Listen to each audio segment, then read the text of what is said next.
हमारे संविधान में है कि कुछ आप कहें, कुछ हम सुने, कुछ हम कहें तो आप सुने। एक दूसरे को कहते सुनते भी मुल्क की तरक्की हो सकती है, लेकिन सब कुछ होकर भी कोई एक मुल्क की तस्वीर और तकदीर नहीं हो सकता। इंदु, दिस इज डेमोक्रेसी, यही तो कहा था लोकनायक जयप्रकाश नारायण ने। ऐसा नहीं था कि सरकार विरोधी लहर जयप्रकाश नारायण ने पैदा की थी। दरअसल सरकार की नीतियों से देश का युवा नाराज था। लंबे समय से चला आ रहा कांग्रेस का शासन अघोषित तानाशाही में बदल चुका था। और जिन लोगों ने कान भरा उन लोगों ने तो यहाँ तक कहा था ना, Indira is India, India is Indira, इसलिए मानो बहुत बड़ी मसीहा है। उसके अहम भाव से वो वशीभूत हो गई एक तरफ और असुरक्षा के मनोविज्ञान से ग्रस्त थी ही। इसलिए मिला जुलाकर उनको लगा कि अब तो जिस डंडे से वो चाहे देश को हाँक सकती। अलग अलग झंडों और पार्टियों में बटे देश के युवा वर्ग को उनकी ताकत जेपी ने याद दिलाई। तो जयप्रकाश जी ने शर्त रखे थे आंदोलन के ऊपर कि आपको पॉलिटिकल बैनर अपना छोड़ देना पड़ेगा, नॉन पॉलिटिकल अगर आप होकर के आइएगा, क्योंकि पॉलिटिकल तो देख चुके बहुत, पॉलिटिक्स में तो देख लिया कि हिंदुस्तान का कुछ हुआ नहीं। तो इन सब जब लड़कों ने उनको उसमें सीपीआई के लोग थे, सीपीएम के लोग थे, सोशलिस्ट पार्टी के लोग थे, विद्यार्थी परिषद थे, आरएसएस था, जो पटना यूनिवर्सिटी में जो नौजवानों का सारे ग्रुप हैं अपना आइडेंटिटी छोड़ करके हम आएंगे। तब जयप्रकाश जी ने कहा कि ठीक है, अब आपको हम अपनी सलाह और लीडरशिप देंगे। संपूर्ण क्रांति का नारा देकर जयप्रकाश ने युवाओं के आंदोलन को नई दिशा दी। ये आंदोलन चलता रहा। यहाँ हर हफ्ते जो है वो एक हफ्ता मनाया जाता था, जैसे जनता सरकार का हुआ, एक हफ्ता मनाया गया कि नो टैक्स कैंपेन, एक हफ्ता हुआ कि शायद हमको अपनी प्रतिनिधि को वापस लेने का अधिकार मिलना चाहिए। जेपी की अगुवाई में देश की तरुणाई ने अंगड़ाई ली और कांग्रेस की जमी जमाई सत्ता डोल गई। ऐसे में खुद को बचाने के लिए देश पर आपातकाल थोपना सिर्फ और सिर्फ इंदिरा गांधी की जिद का नतीजा था। कांग्रेसियों को लगा कि विपक्ष के तेवर सरकार के खिलाफ साजिश है। इंदिरा को लगा अदालत का फैसला उनके खिलाफ साजिश है। विपक्ष को लगा इंदिरा की नीतियां देश के खिलाफ साजिश है। 25 और 26 जून 1975 की रात देश पर इमरजेंसी थोप दी गई। इससे ठीक पहले इंदिरा ने किसी को भरोसे में नहीं लिया। 22 जून से ही इंदिरा जी ने मन बना लिया कि अब हम आपातकाल लगाएंगे। 25 जून 1975 देश में आपातकाल लागू किया। उसके लिए संसद की स्वीकृति पहले तो ली ही नहीं गई। कैबिनेट की मीटिंग में भी विशेष इसका उल्लेख नहीं हुआ। सब लोगों ने जी हुजूरी ही की। इंदिरा गांधी ने इमरजेंसी लगाने से पहले भारतीय संविधान को ताक पर रख दिया। कैबिनेट उनके फैसले से अनजान थी।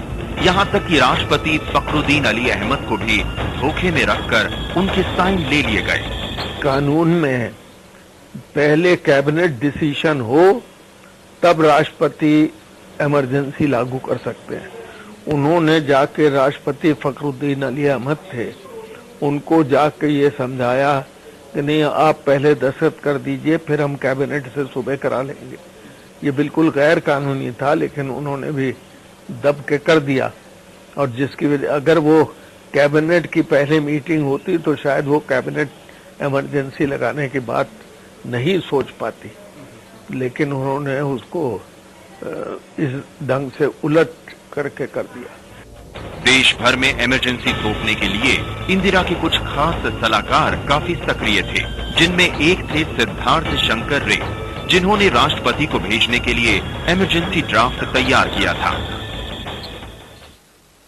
हर दौर के अपने किस्से होते हैं, अपनी कहानियां होती हैं। इनसे बहुत आगे उस दौर में जीने वालों के सीने में दफन वो हकीकत होती है जिनके सबूत नहीं मांगे जाते, उन्हें सिर्फ देखा और सुना जाता है। आप भी देखिए और सुनिए दौरे इमरजेंसी के वो कड़वे सच।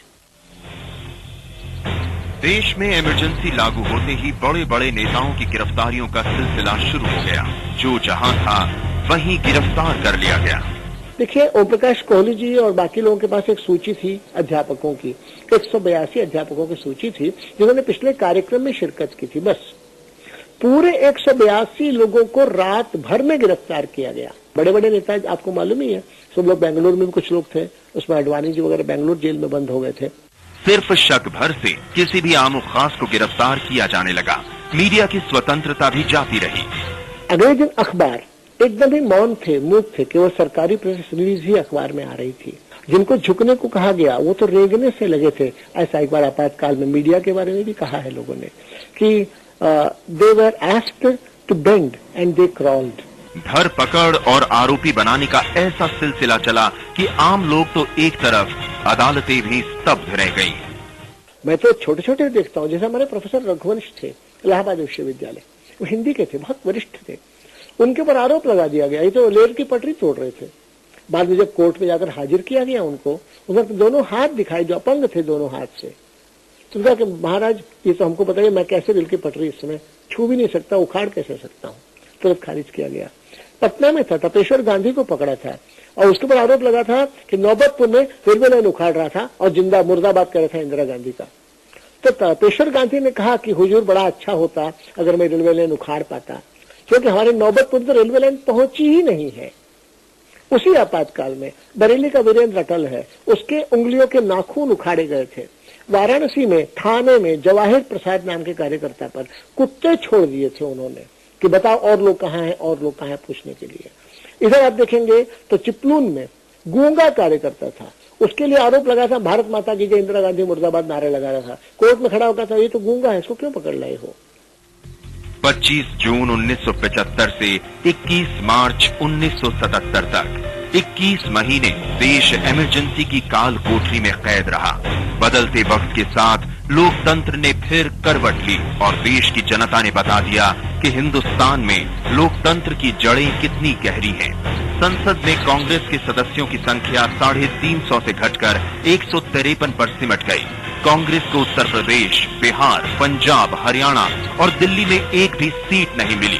खुद इंदिरा गांधी रायबरेली और उनके बेटे संजय गांधी अमेठी से चुनाव हार गए। जनता पार्टी की अगुवाई में बनी नई सरकार ने आपातकाल के दौरान लिए गए फैसलों की जांच के लिए शाह आयोग गठित कर दिया। और अभी यहाँ रुकेंगे एक और बहुत छोटे से विराम के लिए। विराम के बाद आपको बताएंगे इमरजेंसी के और पहलुओं के बारे में।